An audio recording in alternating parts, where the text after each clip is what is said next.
दुश्मन को मारो कम, तड़पाओ ज्यादा। ये देश रहना चाहिए गैर बराबरी के खिलाफ इस लड़ाई में। नमस्कार, मैं हूं चित्रा त्रिपाठी और अब वक्त हो चला है जनहित का। ओरिएंट बेल टाइल्स स्टूडियो से आप देख रहे हैं एबीपी न्यूज। नमस्कार, मैं हूं चित्रा त्रिपाठी और आप देखना शुरू कर चुके हैं जनहित। क्या विपक्ष ने चुनाव से पहले ही बिहार में हार मान ली है? तेजस्वी यादव ने चुनाव बायकॉट का जो बयान दिया है, उसके बाद बीजेपी और जेडीयू के नेता यही कहकर विपक्ष को लगातार घेर रहे हैं। वोटर लिस्ट प्रक्रिया को लेकर विपक्ष पटना से दिल्ली तक हमलावर है। संसद और विधानसभा में आज भी इसको लेकर जबरदस्त हंगामा हुआ, बवाल मचा, तू तू मैं तक बात जा पहुंची। लेकिन सवाल यह है कि तेजस्वी यादव ने चुनाव बहिष्कार की बात आखिर क्यों की? लोकतंत्र के सबसे बड़े उत्सव के बायकॉट की बात अब तक अलगाववादी ही करते रहे हैं। बिहार विधानसभा में जो पार्टी सबसे बड़ी पार्टी है, उसका नेता आखिर संवैधानिक व्यवस्था से दूर भागने की बात क्यों करने लगा है? क्या तेजस्वी अपने समर्थकों को उकसाने का काम कर रहे हैं? क्या तेजस्वी यादव को बिहार के वोटरों पर भरोसा नहीं रह गया है? आज यही है जनहित की कवर स्टोरी। लेकिन शुरुआत करेंगे दिन की तमाम बड़ी खबरों के साथ जनहित फटाफट में। बिहार में विधानसभा के चुनाव अक्टूबर-नवंबर महीने में होने हैं। जुलाई का महीना अब खत्म होने वाला है। महज 2 से ढाई महीने बाद बिहार में चुनाव का ऐलान कर दिया जाएगा। लेकिन अब सवाल यह खड़ा हो गया है कि क्या विपक्ष चुनाव का बहिष्कार कर देगा? तेजस्वी यादव के बयान ने इस सवाल को जन्म दिया है। कांग्रेस ने बहिष्कार वाले बयान को हवा दे दी है। लेफ्ट ने भी कहा है कि विचार करेंगे, लेकिन अभी फाइनल नहीं है। एनडीए का कहना है कि हार की आशंका के मद्देनजर पहले ही मैदान छोड़ रहे हैं तेजस्वी यादव। चुनाव चाहे लोकसभा का हो या विधानसभा का, कोई भी, लेकिन इलेक्शन लोकतंत्र का सबसे बड़ा पर्व माना जाता है। इस पर्व का इंतजार नेता को भी होता है, आम जनता को भी और हम पत्रकारों को भी। वैसे अब तक भारतीय राजनीति में सिर्फ उन लोगों को या उन पार्टियों को चुनाव का बहिष्कार करते देखा या सुना गया जो व्यवस्था में आस्था नहीं रखते, यानी आमतौर पर जो अलगाववादी संगठन होते हैं, उनकी ओर से चुनाव बहिष्कार की बातें की जाती रही हैं। तेजस्वी के बहिष्कार वाले बयान का क्या असर होगा, यह आपको आगे हम बताएंगे। पहले यह जान लीजिए कि बहिष्कार वाली सियासत कब कब इस देश में हुई है। 1992 में सिख समाज की पार्टियों ने पंजाब में चुनाव का बायकॉट कर दिया था। 1996-98 में अलगाववादी पार्टियों ने जम्मू कश्मीर में चुनाव का बहिष्कार किया था। नॉर्थ ईस्ट के कुछ इलाकों में अलगाववादी बायकॉट करते रहे हैं समय समय पर। हरियाणा, जम्मू कश्मीर में पंचायत चुनाव का हाल ही में विपक्ष की ओर से बहिष्कार किया गया था। लेकिन देश में यह पहला मौका है जब किसी राज्य की मौजूदा विपक्षी पार्टी जो 10 साल से ज्यादा सत्ता में रही हो, उसकी ओर से इस तरह के बयान दिए गए हैं। तेजस्वी यादव जिस राष्ट्रीय जनता दल का विधानसभा में प्रतिनिधित्व करते हैं, वो आरजेडी बिहार विधानसभा की सबसे बड़ी पार्टी है। बावजूद इसके तेजस्वी यादव ने अपने बयान से लोकतांत्रिक व्यवस्था को कटघरे में खड़ा करने का काम किया है। यह हाल तब है जब इसी चुनाव व्यवस्था से जीतकर लालू प्रसाद यादव मुख्यमंत्री, केंद्रीय रेल मंत्री बने। राबड़ी देवी बिहार के मुख्यमंत्री बनी, नेता विपक्ष हैं। तेजस्वी यादव खुद डिप्टी सीएम, नेता विपक्ष बने। तेज प्रताप यादव मंत्री विधायक बने। मीसा भारती सांसद बनी। लोकसभा में इनकी पार्टी के 4 सांसद भी हैं। विधानसभा में 79 विधायक हैं आरजेडी के। बावजूद इसके तेजस्वी यादव जैसे नेता जो सदन में विरोधी दल का नेतृत्व कर रहे हैं, संवैधानिक पद पर हैं, उनकी ओर से चुनाव बहिष्कार के बारे में सोचना भी लोकतंत्र पर सवाल उठाने जैसा है। संविधान में किसी भी नेता को इतनी आजादी है कि वो व्यवस्था पर सवाल उठा सकता है, आरोप लगा सकता है, अपनी बात कह सकता है। लेकिन लोकतंत्र के उत्सव का बायकॉट करने वाला बयान इतने बड़े नेता के मुंह से शोभा नहीं देता। व्यवस्था के खिलाफ समाज को उकसाने वाला बयान तेजस्वी यादव का ज्यादा नजर आता है। तेजस्वी ने क्या कहा, आज उसको आगे बढ़ाते हुए और किन किन बातों का जिक्र किया और उनके बयान पर आज दिन भर किस तरह से हुई है राजनीति, किसने सवाल खड़े किए और बायकॉट करने से तेजस्वी को क्या हासिल होगा, अब इस खबर पर विस्तार से जानकारी देते हैं। चुनाव आयोग का मंत्र है, एक भी असली मतदाता छूटे ना और कोई नकली मतदाता जुड़े नहीं। इसका असर यह है कि मतदाता सूची समीक्षा अभियान में अब तक 7 करोड़ 21 लाख वोटर के गणना फॉर्म जमा होकर अपलोड भी हो चुके हैं, जबकि 61 लाख वोटर ऐसे भी हैं जिनके नाम कटने की पुरजोर आशंका है। ये लोग कौन हैं, आपको बताएंगे। उसके पहले बात उस धमकी या चेतावनी की जिसे बिहार विधानसभा में विपक्ष के नेता तेजस्वी यादव ने आज लगातार दूसरे दिन दोहराया है। चुनाव आयोग कह रहा है कि फर्जी वोटर के नाम कटेंगे, जबकि तेजस्वी धमकी दे रहे हैं कि वो चुनावी मैदान से हटेंगे। जब एक बात स्पष्ट है, सब कुछ तय हो ही गया है कि भाई बेईमानी करना ही है, खुलेआम बेईमानी करना है, वोटर लिस्ट से लाखों का नाम काट देना है। तो जब बेईमानी करना है तो हम लोग इस पे विचार कर सकते हैं बॉयकॉट करने के। जब लोकतंत्र में जनता ही वोट नहीं देगी, चंडीगढ़ जैसा तुम लोग काम करोगे तो क्या मतलब रह जाएगा। तो हम लोग इस पे गंभीर होकर के चुनाव बहिष्कार पर चर्चा हम लोग कर सकते हैं। ये विकल्प हमारे पास खुला है। अब सवाल यह है, क्या चुनाव आयोग की नजर में जो फर्जी वोटर हैं, क्या वही तेजस्वी के कोर वोटर हैं? आखिर डर किस बात का है जो अब बात चुनाव के बहिष्कार तक जा पहुंची है? आलम यह है कि बिहार में हर रोज वोटर लिस्ट वेरिफिकेशन पर बवाल हो रहा है। आज भी विधानसभा के बाहर से लेकर अंदर तक जबरदस्त हंगामा हुआ। चुनाव आयोग के खिलाफ आरजेडी और उसके सहयोगी दलों ने जमकर नारेबाजी की। संवैधानिक संस्था पर सरकार के इशारे पर काम करने के आरोप लगाए गए।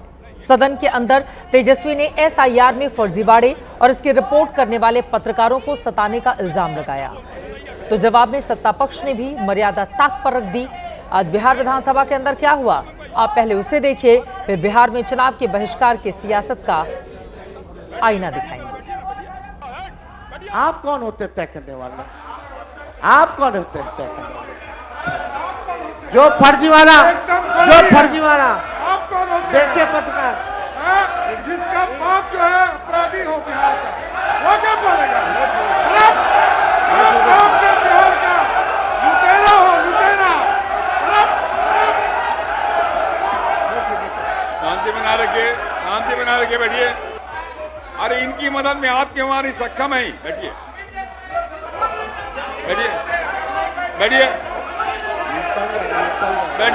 ज्यादा जोर से बोलोगे तो गीला हो जाएगा। बैठ जाइए, बैठिए। गीला हो जाएगा। संजय जी, संजय रुको। यकीनन लोकतंत्र के मंदिर का ये मंजर बेहद अफसोसनाक है। कहां एक ओर मतदाता सूची की सफाई का काम चल रहा है और कहां दूसरी ओर जुबानी और नैतिक गंदगी फैलाई जा रही है। इन सबके बीच सबसे चिंताजनक तो चुनाव बहिष्कार का राग है, जिसे पहले तेजस्वी ने छेड़ा और अब तमाम महागठबंधन वाले उनके सुर में मिला ले लगे।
इस प्रक्रिया को रोकने के लिए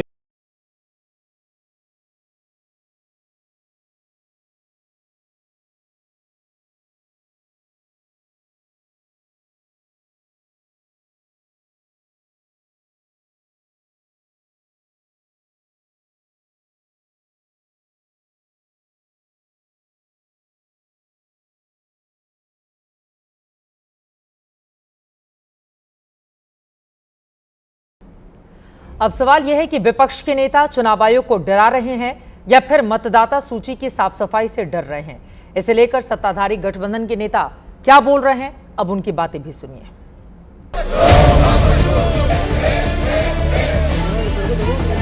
उनको लग रहा है कि चुनाव हार जाएंगे, जब तक नकली वोटर नहीं रहेगा तब तक चुनाव कैसे जीतेंगे? तो नकली वोटर के आधार पर जब जालसाजी ही करना है तो जालसाजी का क्या जवाब? या तो वो स्पष्ट रूप से समझ गए हैं कि अगले 3 माह के भीतर उनकी बड़ी शिकस्त है और वो पहले ही किसी बहाना से चुनाव के बाहर हो जाना चाहते हैं, या तो फिर कोई राजनीति कर रहे हैं, लोगों को भुलावा देना चाह रहे हैं। उनको पता चल गया कि वो हार रहे हैं, एनडीए की सरकार जीत रही है। कहीं जबरदस्ती कोई विषय को मथना ये उचित नहीं है। निराशा की स्थिति कि चुनाव बहिष्कार पर भी निर्णय लेंगे। अरे जनता ने तो बहिष्कार कर करके आपको लोकसभा में 4 सीट पर लॉक कर दिया।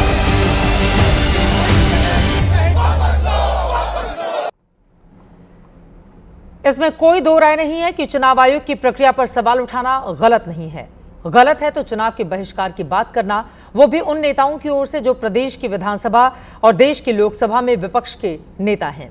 ऐसे में इन नेताओं को चुनाव आयोग के सबसे ताजे आंकड़े पर जरूर गौर करना चाहिए। चुनाव आयोग ने आधिकारिक तौर पर जो जानकारी दी है उसके मुताबिक अब तक 61 लाख मतदाताओं का जो ब्यौरा मिला है, उनका नाम वोटर लिस्ट से कट सकता है।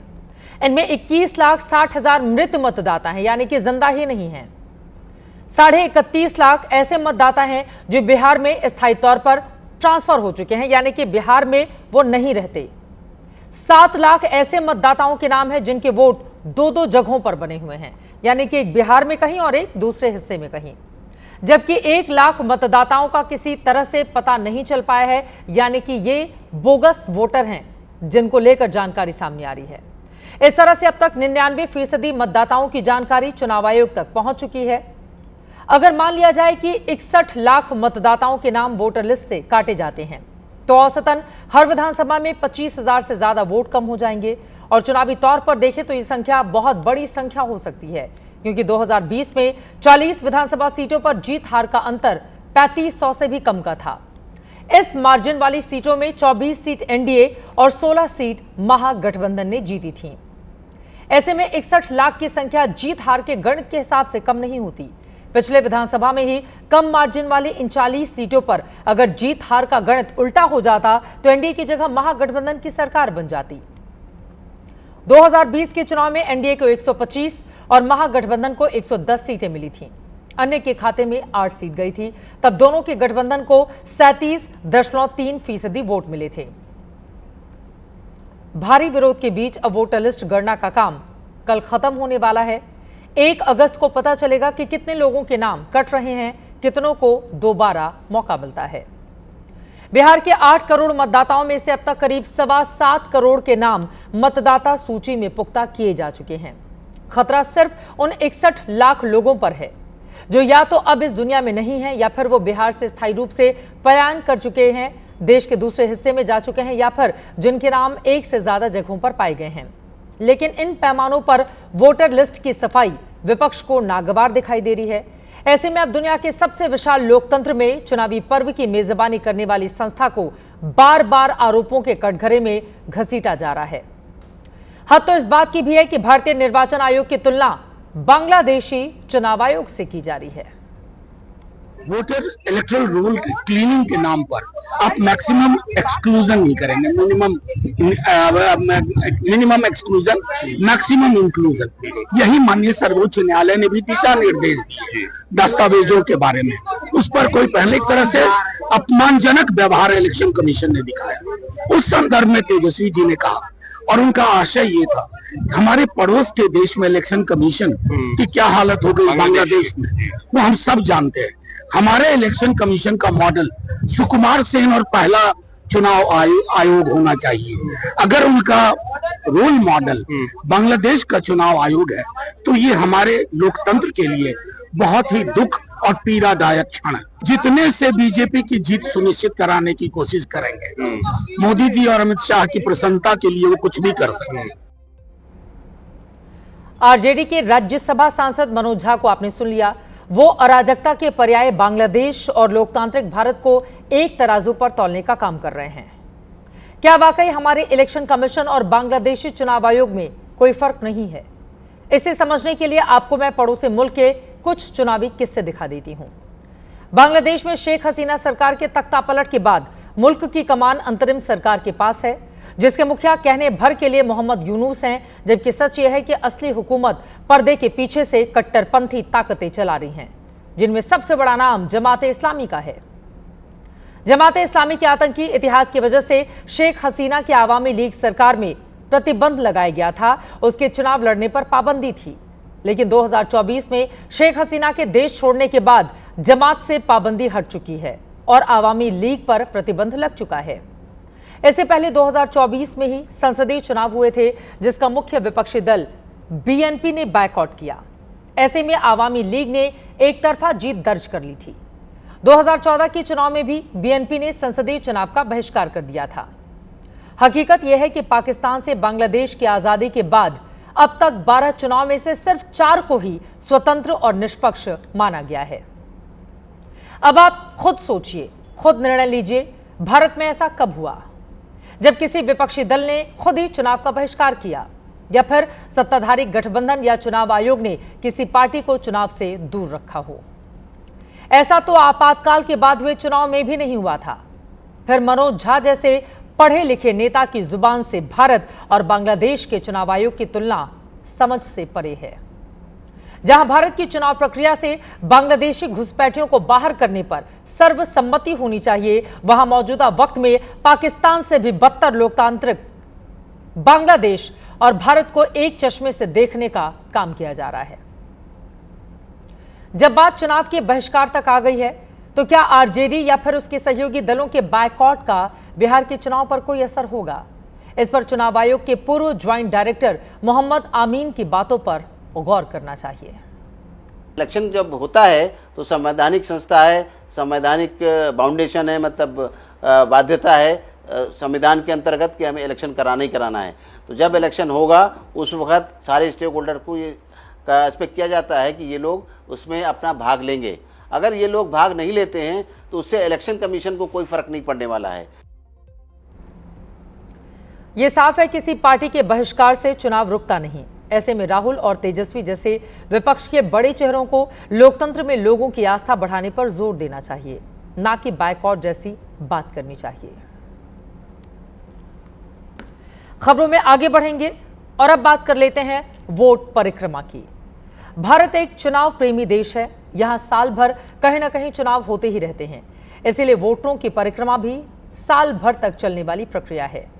लेकिन अभी जिस परिक्रमा की मैं बात करने जा रही हूं वो एक वर्ग विशेष की है। ये सिर्फ मुस्लिमों की परिक्रमा है, जो देश की आबादी में 80 के मुकाबले सिर्फ 20 है, पर 20 भी कम नहीं होते। हिंदू मुस्लिम भाईचारे के नारे से शुरू हुई ये परिक्रमा सवालों की उस मोड़ तक जाती है कि मुसलमान किसके लिए भाई हैं और किसके लिए सियासत में सिर्फ चारा है। अखिलेश यादव की मस्जिद में मीटिंग के विवाद के बीच आज आरएसएस ने मुसलमानों के साथ हाई लेवल मीटिंग कर डाली। दिल्ली में संघ के बड़े लोग 70 मुस्लिम धार्मिक नेताओं के साथ बैठे। मैसेज वही पुराना था कि हिंदू मुस्लिम भाई भाई हैं, सबका डीएनए एक है। कल ही दिल्ली के एक बड़े होटल में जमीयत उलेमाए हिंद ने डिनर रखा था, लेकिन सिर्फ विपक्षी सांसद बुलाए गए। मैसेज ये देना था कि आप मुसलमानों का साथ दो, वो भी आपका साथ देंगे। आप ताकत दो, हम आपको वोट देंगे। परसों समाजवादी पार्टी अध्यक्ष अखिलेश यादव ने संसद के पास एक मस्जिद में जाकर मीटिंग की थी। इसके बारे में जनहित में मैंने आपको कल विस्तार से खबर दी थी। आज की नई खबर संघ की है। वैसे संघ जब जब मुस्लिमों के बीच उठता बैठता है तो लोग कहते हैं कि क्यों फिजूल की मेहनत की जा रही है, मुसलमान कभी उनके साथ नहीं होंगे। लेकिन पहले आप ये जान लें कि इस बैठक में हुआ क्या है, बैठक का मकसद क्या था और बैठक क्यों की गई। हिंदू मुसलमानों के बीच संवाद को बढ़ाना मकसद रहा, देश और समाज में भाईचारे का संदेश देना, हिंदू मुसलमान विवादों के समाधान ढूंढना, गलत फहमियां दूर करने के फॉर्मूले को खोजना। बैठक 3.5 घंटे चली। देश भर से आए इमामों और मुफ्तियों ने संघ से अपनी शिकायतें शिकवा सब रख दी। एक तरह से डूज एंड डोंट्स की लिस्ट बनी कि मिलजुल कर क्या करना है और क्या नहीं करना है।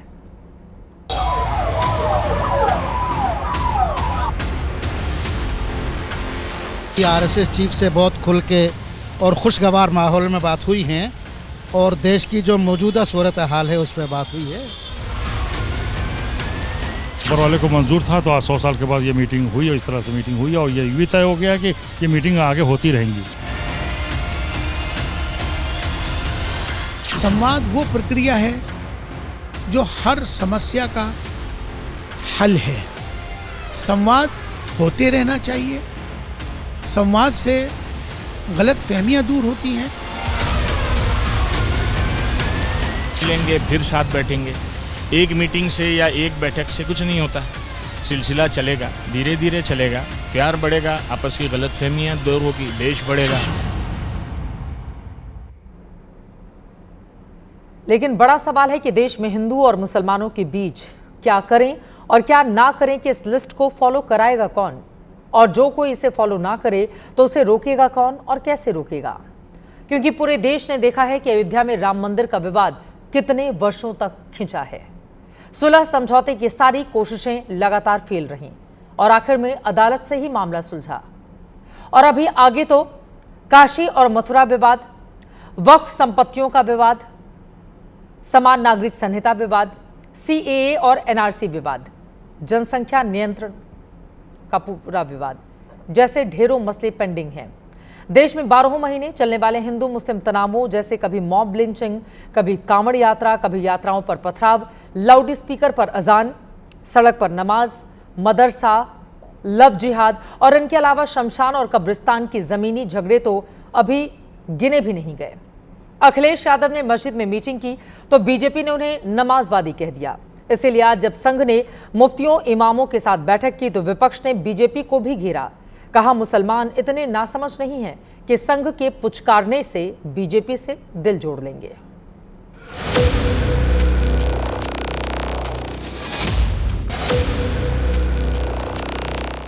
वो देश के मुसलमानों से की आड़ में देश का उन्होंने वक़ार और झंडा झुकाने का काम किया। नहीं, जिससे मिल रहे हो तनख्वाही हैं, उनकी तनख्वाह के ऊपर पल रहे हैं तो मिलने उनसे मिलने में क्या फ़र्क पड़ रहा है। तनख्वाह के ऊपर पलने वाले लोग हैं, ऐसे लोगों से आप मिलते रहिए, क्या फ़र्क पड़ता है। कोई मुसलमान के नाम के ऊपर अर्जी फर्जी संगठन बना करके कोई आपको बताने लगे तो वो कोई मुसलमानों का रिप्रेजेंटेशन थोड़ी हो गया। प्रधानमंत्री जी घूम घूम के विदेशों में मस्जिद में जाएं तो विकासवादी हो जाएं, मोहन भागवत साहब मिले तो विकासवादी हो जाए, कोई और जाए तो नमाजवादी हो जाए। ये इनके दोहरे चरित्र, दोहरे संस्कार, दोहरी भाषा, दो मुहापन को दिखाता है। हालांकि दोनों बैठकों में फर्क है, अंतर है। समाजवादी पार्टी की बैठक मस्जिद में हुई थी जबकि संघ की बैठक हरियाणा भवन में हुई है। समाजवादी पार्टी एक राजनीतिक दल है जबकि संघ की पहचान सामाजिक आर्थिक संगठन की है। संघ संवाद पर और मनभेद मिटाने पर जोर दे रहा है, लेकिन दूसरा तथ्य यह भी है कि 80-20 के फॉर्मूले बीजेपी से ही निकले हैं और जो हिंदू हित की बात करेगा के नारे आज भी उसकी रैलियों में सुनाई दे जाते हैं। ऐसे में मुसलमान फिर भ्रम में पड़ जाता है। दो नए उदाहरण आपके सामने रखते हैं। असम के सीएम हिमंता विश्व शर्मा ने कहा है कि 2041 तक असम में मुस्लिम आबादी हिंदुओं के बराबर हो जाएगी।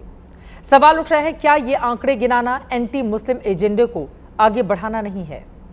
दूसरा ये कि मुंबई सीरियल ब्लास्ट में महाराष्ट्र सरकार की अपील पर सुप्रीम कोर्ट ने 12 आरोपियों पर फैसला होल्ड कर दिया। और वैसे पूछ रहे हैं, सरकार ने इसीलिए अपील की है ना क्योंकि रिहा हुए सभी लोग मुस्लिम हैं। As per 2011 census, in Assam 34% population is minority. So if you remove 3% indigenous Assamese Muslim, then 31% is the Muslim who migrated to Assam. And if you projected that on the basis of 2021, 31 and 41, you come to a almost 50-50 position. So there is no my take. I am just stating you what is the statistical census report.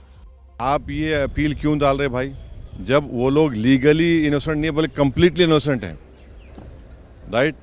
दूसरा ये है कि हम BJP से और केंद्र सरकार से पूछना चाह रहे हैं कि कल अगर मालेगांव ब्लास्ट में और महाराष्ट्र सरकार से मालेगांव ब्लास्ट में अगर कल वो भी रिजर्व फॉर जजमेंट है, मिसाल के तौर पर मान लिया जाए जो नहीं होना चाहिए, अगर कोर्ट डिसाइड करेगा कि वो एक्यूज्ड एक्विट हो गए तो अपील करेंगे आप? टेररिज्म को रोकना चाहिए, टेररिज्म को ख़त्म करना चाहिए, मगर अगर सरकार अगर एक्यूज का रिलीजन देखकर अगर अपील करेगी तो फिर ये टेररिज्म से फाइट तो कॉम्प्रोमाइज है आपकी। इस देश के भीतर हिंदू मुस्लिम की सियासत कोई नई नहीं है और ना ही इतनी जल्दी खत्म होने वाली है। अब संघ की ओर से ये जो कोशिशें की जा रही हैं ताकि मन का भेद मिटाया जा सके, उसमें कितनी मिलेगी कामयाबी और कितना दिखेगा असर, इस पर रहेगी एबीपी न्यूज की नजर। आगे बढ़ते हुए वक्त हो चला है अब जनहित स्पेशल का, जिसमें बात दो देशों की नई भिड़ंत की करेंगे। भारत पाकिस्तान की नहीं, बल्कि ये भिड़ंत है थाईलैंड और कंबोडिया की। दोनों ही देश एक प्राचीन शिव मंदिर और उसके आसपास की जमीन के लिए एक दूसरे के खून के प्यासे हो गए हैं। कंबोडिया के लोग यहां पूजा पाठ करना चाहते हैं, लेकिन थाई सैनिकों की मौजूदगी से ऐसा संभव नहीं है। बात इतनी बढ़ गई है कि दोनों देशों के करीब 800 किलोमीटर लंबे बॉर्डर पर सैनिक आमने सामने आ गए हैं।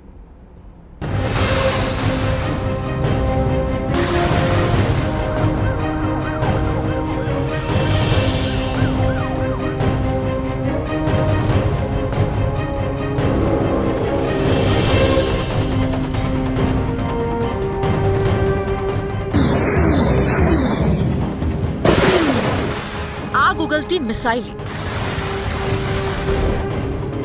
तबाह होती इमारतें और एक दूसरे के खून के प्यासे थाईलैंड और कंबोडिया खुल्लम खुल्ला जंग के मैदान में उतर आए हैं।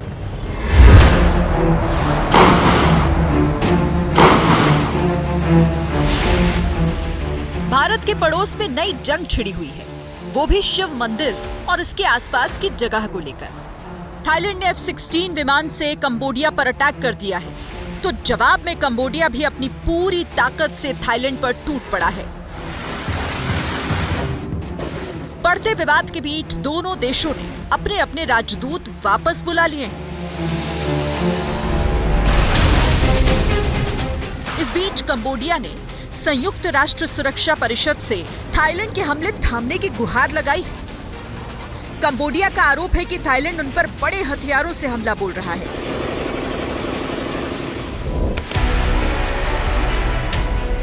कंबोडिया ने थाईलैंड से फल, सब्जियां, ईंधन और गैस का आयात रोक दिया है। इसके अलावा थाई फिल्मों और टीवी शो पर प्रतिबंध भी लगा दिया गया है और कुछ अंतर्राष्ट्रीय इंटरनेट और बिजली आपूर्ति लिंक भी बंद कर दिए हैं। जबकि थाईलैंड के कार्यकारी पीएम फुमथेम वेचियाचाई ने सफाई दी है कि वो अंतर्राष्ट्रीय कानून का पालन करेंगे। दरअसल इस जंग में विवाद की जड़ वो बॉर्डर है जहां पर शिव मंदिर बना हुआ है। यूं तो थाईलैंड और कंबोडिया के बीच सीमा विवाद 118 साल पुराना है। ये विवाद प्रीहि विहार मंदिर और उसके आसपास के क्षेत्रों को लेकर है। 1907 में दोनों देशों के बीच 817 किलोमीटर लंबा बॉर्डर बना था। इस बॉर्डर का विरोध थाईलैंड हमेशा से करता आ रहा है, क्योंकि नक्शे में प्रीहि विहार नाम का ऐतिहासिक मंदिर कंबोडिया के हिस्से में दिखाया गया। 1962 में इंटरनेशनल कोर्ट ऑफ जस्टिस ने हिंदू मंदिर को लेकर फैसला कंबोडिया के पक्ष में दिया था। थाईलैंड ने इसे स्वीकार किया, लेकिन आसपास की जमीन को लेकर विवाद जारी रखा। अब यहीं से विवाद की जड़ बना हुआ है। ये मंदिर तो सिर्फ एक बहाना है। बेसिक इशू ये है, पहली, दोनों आसियान के सदस्य जरूर हैं। कंबोडिया सबसे नया मेंबर था 1999 में, लेकिन उनका आपस में ट्रस्ट, भरोसा बिल्कुल नहीं है। वो एक दूसरे को बहुत शक की नज़र से देखते हैं। दो, एक का जो रवैया है, एक की लीनिंग कंबोडिया की चीन की तरफ है, थाईलैंड की अमेरिका की तरफ है। और फिर तीसरी चीज़, वियतनाम बड़ा कंसर्न है कि चाइना इतना इन्वेस्ट कर रहा है, एक नेवल बेस भी वहाँ बना दिया उसने कंबोडिया में, क्योंकि उन दोनों के बीच में भी संबंध ठीक नहीं है। एथनिक बैकग्राउंड, हिस्टोरिकल बैकग्राउंड, बहुत सी चीज़ें हैं। तो वियतनाम भी कहता है चाइना से कि भाई ये तो मेरा इलाका है, तू यहाँ क्या फुदक रहा है। तो ये तीन चीज़ें अगर आप ध्यान में रखें तो ये स्पष्ट हो जाता है कि ये एक प्रॉक्सी वॉर है। मामला इतना बढ़ चुका है कि थाईलैंड और कंबोडिया सबसे शांत पड़ोसी होने के बावजूद एक दूसरे के जानी दुश्मन बने बैठे हैं। 28 मई 2025 को एमरल्ड ट्रायंगल पर दोनों देशों की सेनाओं के बीच भिड़ंत हुई, जिसमें कंबोडियाई सैनिक की मौत हो गई थी और विवाद सुलझाने की नाकाम कोशिश के बीच थाईलैंड की पूर्व पीएम पाइतोंगतान शिनवात्रा की कुर्सी चली गई। थाईलैंड की तत्कालीन प्रधानमंत्री शिनवात्रा की कुर्सी का जाना बताता है कि कंबोडिया के साथ सीमा विवाद किस कदर बढ़ चुका है। कंबोडिया जहां प्रिया विहार मंदिर में प्रवेश करना चाहता है, तो इस मंदिर के आसपास के पूरे इलाके पर थाईलैंड की सेना ने कब्जा जमा रखा है। बात अगर दोनों देशों की सैन्य ताकत की हो तो थाईलैंड के पास 493 लड़ाकू विमान हैं, जबकि कंबोडिया के पास केवल 25 लड़ाकू विमान। रक्षा बजट में भी थाईलैंड $5 अरब का खर्च करता है, तो कंबोडिया का रक्षा बजट सिर्फ $84 करोड़ का है। उससे भी खास बात यह है कि थाईलैंड को अमेरिका खुलकर समर्थन देता है, तो कंबोडिया के कंधे पर चीन चुपचाप हाथ रखे बैठा है। जाहिर है थाईलैंड का कंबोडिया के सामने पलड़ा भारी है। अब शिव मंदिर पर यह जंग कहां पर जाकर खत्म होगी, हमारी नजर लगातार बनी रहेगी। आगे बढ़ते हैं। प्रधानमंत्री नरेंद्र मोदी ब्रिटेन के दौरे पर हैं। बीते 3 सालों से भारत और ब्रिटेन के बीच सबसे बड़ा मुद्दा रहा मुक्त व्यापार समझौता। इन 3 साल में ब्रिटेन में कई प्रधानमंत्री आए और गए, सत्ता परिवर्तन हुआ, लेकिन अब जाकर भारत और ब्रिटेन के बीच फ्री ट्रेड डील फाइनल हो गई है। इस समझौते से आम लोगों को क्या हासिल होगा, इस रिपोर्ट में देखिए।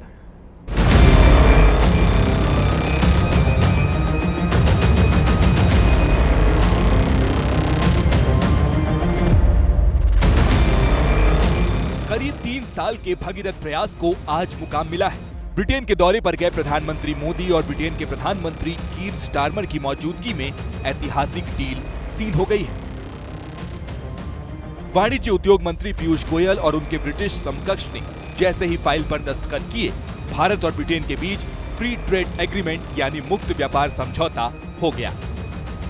आज हमारे संबंधों में एक ऐतिहासिक दिवस है। मुझे प्रसन्नता है कि कई वर्षों की मेहनत के बाद आज दोनों देशों के बीच comprehensive economic and trade agreement संपन्न हुआ है। समझौते की खुशी दोनों प्रधानमंत्रियों ने साथ में चाय पीकर जाहिर की। इसके बाद दोनों प्रधानमंत्री परिसर में मौजूद दोनों देशों की साझा ट्रेड एग्जीबिशन में पहुंचे।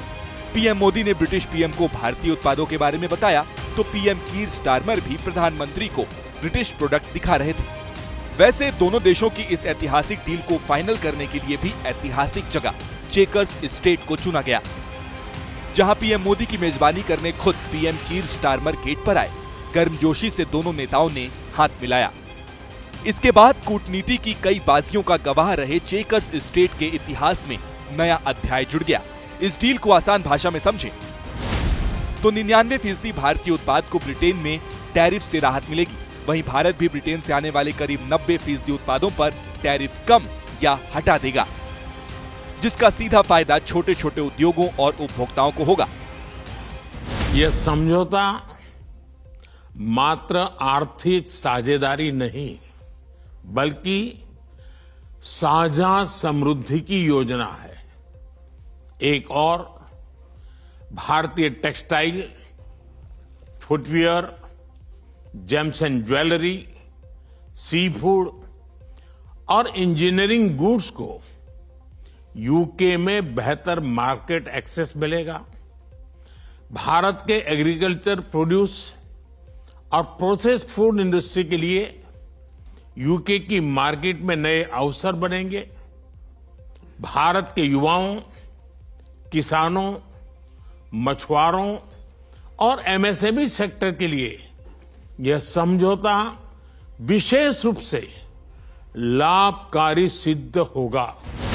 ब्रिटेन के बाजार में भारतीय लेदर, फुटवियर, टेक्सटाइल, खिलौने, जेम्स और ज्वेलरी जैसे प्रोडक्ट्स की भारी डिमांड है, जिस पर ब्रिटेन में एक्सपोर्ट टैक्स लगता है। लेकिन इस समझौते के बाद ये टैक्स खत्म होगा, जिससे ब्रिटेन में भारतीय सामान सस्ते होंगे और लाभ भारतीय कंपनियों को भी होगा। वहीं ब्रिटेन की लग्जरी कार लैंड रोवर की कीमत भी अब भारतीय बाजार में कम हो सकती है। ब्रिटेन से आने वाले ब्रांडेड कपड़े, fashion products, homeware, furniture, electronics और इंडस्ट्रियल मशीनरी की कीमत भी कम होगी। साल 2024-25 में भारत ने ब्रिटेन को 1,23,000 करोड़ रुपए से ज्यादा का सामान निर्यात किया। वहीं करीब 73 लाख करोड़ रुपए का सामान ब्रिटेन से आयात किया। दोनों देशों के बीच कुल व्यापार करीब 1,96,000 करोड़ का हुआ था। एफटीए के बाद कुल व्यापार 3 लाख करोड़ रुपए तक होने का अनुमान है। व्यापार के साथ ही ये समझौता रोजगार के लिए भी नए अवसर तैयार करेगा, खासकर भारतीय आईटी क्षेत्र और कुशल कामगारों के लिए। साथ ही इस समझौते ने दोनों देशों की दोस्ती को भी और गहराई दी है। पहलगाम में हुए आतंकवादी हमले की कठोर निंदा के लिए हम प्रधानमंत्री स्टारमर और उनकी सरकार का आभार व्यक्त करते हैं। हम एक मत हैं कि आतंकवाद के खिलाफ लड़ाई में दोहरे मापदंडों का कोई स्थान नहीं है। हम इस बात पर भी सहमत हैं कि एक्सट्रीमिस्ट विचारधारा वाली शक्तियों को डेमोक्रेटिक फ्रीडम का दुरुपयोग नहीं करने दिया जा सकता। पहलगाम आतंकी हमले पर ब्रिटिश प्रधानमंत्री का सख्त रुख प्रमाण है कि कूटनीति के मंच पर भारत ने पाकिस्तान के खिलाफ ऑपरेशन सिंदूर को जारी रखा हुआ है, साथ ही विकसित भारत की तरफ कदम बढ़ाने के लिए मजबूती से आगे बढ़ रहा है। भारत और ब्रिटेन में फ्री ट्रेड एग्रीमेंट ऐसे वक्त में हुआ है जब अमेरिका के साथ टैरिफ विवाद पूरी तरह से सुलझा नहीं है। भारत और ब्रिटेन में समझौते से दोनों देशों की इकोनॉमी को कितना फायदा होगा, इस पर एबीपी न्यूज संवाददाता विशाल पांडे ने वाणिज्य मंत्री पीयूष गोयल से लंदन में की है खास बातचीत। सुनिए। मैं आपको विश्वास दिला सकता हूं और आपके सभी दर्शकों को कि भारत आज हमने देखी ऑस्ट्रेलिया, यूएई, एफ्टा, स्विट्जरलैंड, नॉर्वे, वो चारों देश, यूके, कई सारे एफटीए किए हैं, मॉरिशस, आगे चल के EU, USA, Peru, Chile, Peru, New Zealand से हमारी बातचीत चल रही, ओमान से लगभग तय हो गया। हम कोई भी एफटीए करेंगे देश हित में होगा, हमारे देश के किसानों को के हितों को सुरक्षित रखेगा, हमारे देश में और अवसर मिले, लोगों को नौकरी के, काम के, उद्यमियों को नए अवसर मिले, एमएसएमई को व्यापार बढ़ाने का मौका मिले। इन सभी चीजों को ध्यान में रखते हुए भारत सर्वप्रथम और भारत के हित सर्वप्रथम रखते हुए एफटीएस किए जाए। केंद्रीय वाणिज्य उद्योग मंत्री को आपने सुना, ज्यादा से ज्यादा नए अवसर पैदा होंगे, लोगों को रोजगार मिलेगा, इसकी वो उम्मीद जताते हुए इस एग्रीमेंट के जरिए। अब देश की खबर का रुख कर लेते हैं और अब उस सवाल पर आ जाते हैं जिसका जवाब हर कोई जानना चाहता है।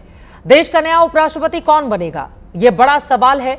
पिछले 2 दिनों से देश में आधा दर्जन से ज्यादा नेताओं के नाम सामने आ चुके हैं। राजनीतिक गलियारों में चर्चा है कि बीजेपी के सहयोगी दल के कुछ नेता भी इस रेस में हैं।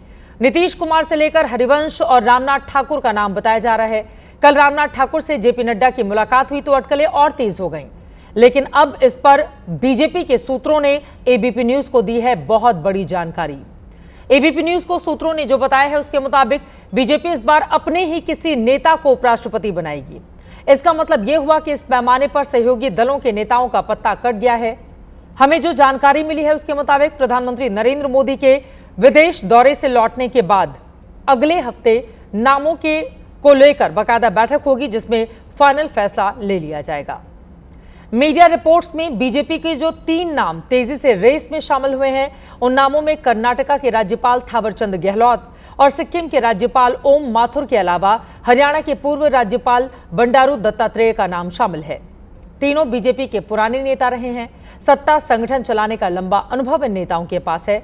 गहलोत और ओम माथुर दोनों को पीएम मोदी और गृह मंत्री अमित शाह के साथ ही आरएसएस का भी करीबी माना जाता है, जबकि बंडारू दत्तात्रेय संघ के बेहद करीबी हैं। हालांकि ये अंतिम नाम नहीं है क्योंकि बीजेपी हमेशा चौंकाने के लिए जानी जाती है। राष्ट्रपति से लेकर उपराष्ट्रपति के नाम पर पहले भी चौंका चुकी है। ऐसे में अभी जो नाम रेस में दिख रहे हैं वो सिर्फ अटकलों के आधार पर सामने आए हैं, लेकिन विश्वस्त सूत्रों के हवाले से इतना साफ हो गया है कि बीजेपी उपराष्ट्रपति पद पर अपने ही किसी नेता को बिठाने जा रही है। और ऐसा इसलिए क्योंकि बीजेपी के 2 प्रयोग फेल हो चुके हैं। इससे पहले सत्यपाल मलिक को बीजेपी ने राज्यपाल बनाया था, जो कि जनता दल और समाजवादी पार्टी से बीजेपी में आए थे। सत्यपाल मलिक ने बीजेपी नेतृत्व के खिलाफ कई गंभीर आरोप लगाए, जिससे केंद्र सरकार और बीजेपी को कई मौकों पर असहज किया। जगदीप धनखड़ बीजेपी का दूसरा बड़ा प्रयोग रहे, जो कि जनता दल कांग्रेस से होकर बीजेपी में आए। राज्यपाल के बाद उपराष्ट्रपति इन्हें बनाया गया, लेकिन अंदर की खबर यह है कि अब बीजेपी नेतृत्व की बात ये नहीं सुन रहे थे और इसी वजह से तनातनी लगातार बढ़ती भी चली गई।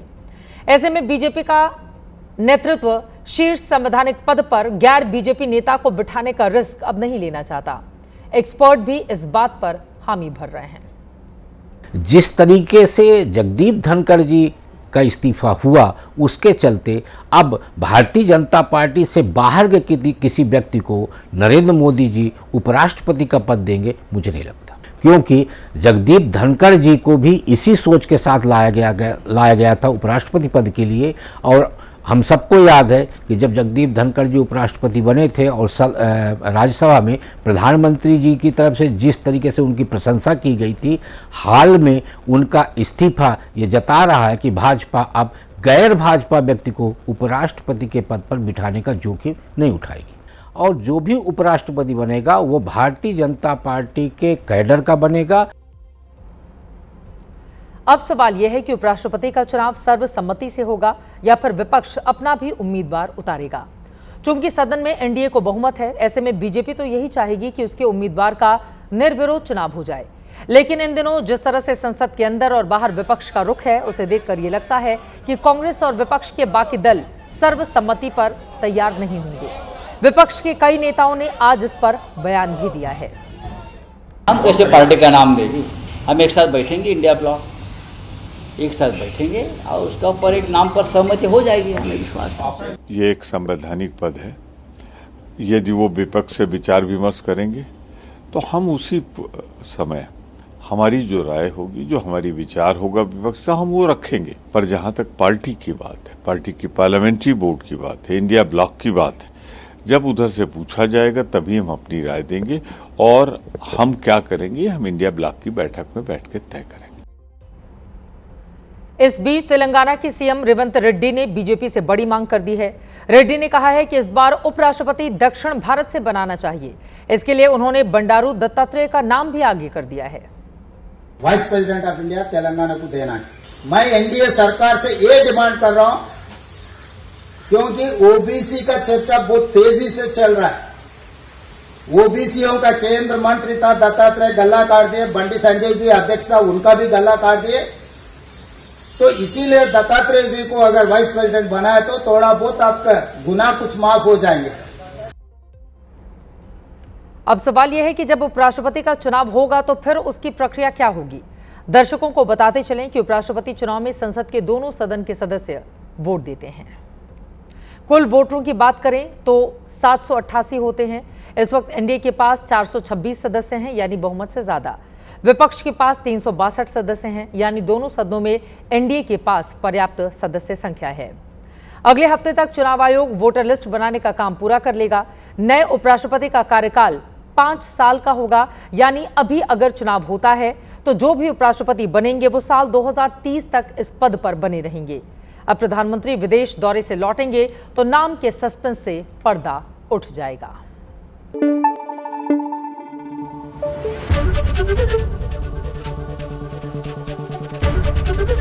एबीपी न्यूज आपको रखे आगे।